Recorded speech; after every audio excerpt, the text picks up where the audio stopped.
kembali lagi bersama saya Ayu Harum Sekarwangi dari Prodi Psikologi NIM 2020688. Saya di sini akan menjawab soal. Saya di sini mengerjakan tugas UTS Bahasa Indonesia. Oke, langsung saja ya pertanyaannya. Jelaskan berdasarkan temuan mahasiswa di lapangan faktor apa saja yang menyebabkan terjadinya kesalahan penulisan ejaan. Berikan contoh kesalahan ejaan yang sering muncul ya. Oke, faktor yang menyebabkan terjadinya kesalahan penulisan ejaan karena kurangnya penguasaan kaidah penulisan ejaan, kurang ketelitian dalam menulis, keterbatasan dalam waktu pembelajaran menulis. Dan contohnya kesalahan ejaan yang sering muncul kayak telur, yang benar kan telur, pakai U bukan pakai. Dan fotokopi, yang benar adalah kan fotokopi, pakai I bukan pakai Y, seperti itu. Terus servis, yang benar kan SER. Dan fotokopi, yang benar adalah kan fotokopi, pakai I bukan pakai Y, seperti itu. Terus servis, yang benar kan SERVIS bukan SERVICE, itu salah tuh. Terus yang kedua, bagaimana langkah membedakan kutipan langsung dan kutipan tidak langsung dalam proses pengutipan? Jelaskan dan berikannya contohnya. Kutipan langsung biasanya digunakan oleh penulis di awal kalimat dan disertakan tahun beserta halamannya. Sedangkan kutipan tidak langsung, nama penulis selalu diletakkan di akhir kalimat dan juga menyertakan nama penulis beserta tahun penerbitnya sumber tersebut.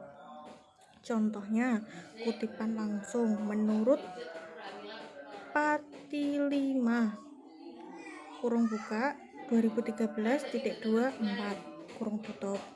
Terus itu yang kutipan langsung ya. Terus kutipan tidak langsungnya itu kurung buka Bandung .2 alfa beta koma pakai huruf besar tadi alfa beta 2013 kurung tutup, seperti itu. Soal yang ketiga, apa perbedaan dari biografi dan bibliografi? Jelaskan disertai dengan contohnya. Biografi adalah karya sastra yang berisikan riwayat hidup seseorang tokoh ternama. Biografi berasal dari kata Yunani, yakni dari kata blos dan grafen. Kata blos berarti hidup dan grafen berarti menulis. Sehingga biografi memuat riwayat hidup yang berisi prestasi istimewa dari seseorang. Bibliografi atau daftar keputusan adalah sebuah daftar yang berisi judul buku, artikel-artikel, dan bahan-bahan penerbitan lainnya yang mempunyai pertalian dengan ebutan karangan atau sebagian dari karangan yang sedang digarap. Contoh dari biografi adalah sebuah teks data diri seseorang yang meliputi nama, pendidikan, tempat tanggal lahir, agama, prestasi, dan lain-lainnya. Terus, dan contoh dari bibliografi seperti ini. Ini ya. Soal yang keempat, apa perbedaan makna antara kata pukul dan jam? Jika dilihat dari penggunaan untuk menunjukkan kata pengertian waktu, jelaskan disertai dengan contoh kalimatnya. Kata pukul jarang digunakan sehari-hari dan kebanyakan digunakan untuk hal yang lebih formal seperti di undangan maupun acara televisi. Sedangkan kata jam untuk menunjukkan waktu, misal pada jam 2 siang kita pulang dari sekolah, atau bisa juga jam menunjukkan masa atau jangka waktu yang sering juga kita sebut sebagai durasi. Soal yang kelima, bahasa berdasarkan hakikatnya merupakan sistem bunyi bermakna. Jelaskan pernyataan tersebut dengan dan apa kaitannya antara sistem bunyi bermakna dengan penggunaan bahasa.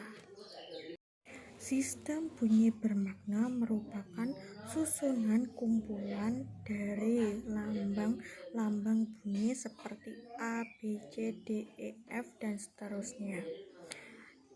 Dinyatakan sebagai sistem karena lambang-lambang bunyi harus disusun berdasarkan pola kebahasaan yang telah disepakati oleh masyarakat pemakai bahasa sehingga lambang-lambang bunyi tersebut mempunyai makna. Soal yang keenam, mengapa sering terjadi kesalahan penulisan tanda koma? Jelaskan disertai 5 contoh kesalahan tersebut. Karena pengaruh bahasa ibu,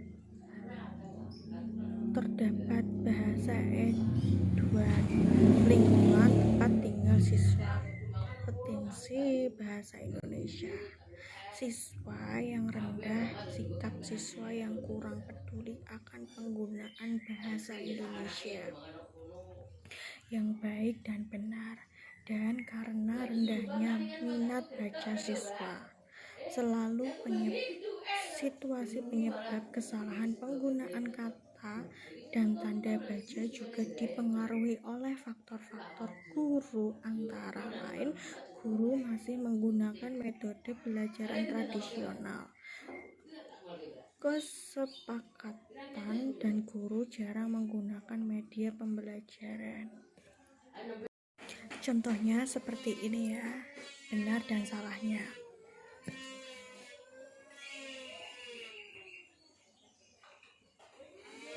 Soal yang ketujuh, apa perbedaan dari makna dari tanda titik 2 dengan tanda titik koma? Jelaskan disertai 2 contoh penggunaan tanda tersebut yang benar. Secara garis besar, perbedaan keduanya dapat ditanggapi melalui kata sebelum dan sesudah. Bila membuat penciptaan, maka kita menggunakan titik koma, sementara untuk titik 2 menggunakan lebih beragam. Titik 2 digunakan akan dari sebuah pernyataan lengkap.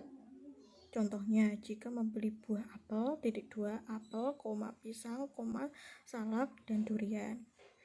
Dan sedangkan titik koma digunakan sebagai penggunaan kata penghubung untuk memaksudkan kalimat sataran yang satu dari kalimat sataran yang lain dalam kalimat majemuk. Contohnya, hari sudah pagi, titik koma, ibu bergegas pergi ke pasar. Seperti itu.